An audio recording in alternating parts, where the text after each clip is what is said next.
Kelompok Houthi Yaman mengklaim telah menembak jatuh pesawat F-18 milik pasukan Amerika Serikat. Houthi juga mengaku berhasil memaksa mundur kapal induk USS Harry S. Truman yang bersiaga di Laut Merah. Klaim itu disampaikan oleh juru bicara Houthi Brigjen Yahya Saree pada Senin 23 Desember. Saree mengatakan pasukannya mampu menangkis serangan udara Amerika Serikat Inggris pada Sabtu 21 Desember lalu. Operasi ini dilancarkan dengan 8 rudal jelajah dan 17 pesawat tanpa awak. Melansir laporan Al-Mayadin via Tribun News pada Rabu 25 Desember 2024, Houthi mengatakan bahwa pertempuran membuahkan pencapaian yang signifikan.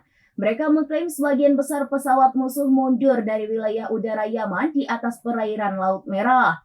Tak hanya itu, dikatakan pula bahwa USS Harry S. Truman yang menjadi sasaran dari rudal ditarik mundur dari Laut Merah menuju perairan utara. Houthi mengatakan keberhasilannya dalam menggagalkan agresi Amerika Serikat Inggris sebagai bentuk komitmen dan kesiapan pasukannya.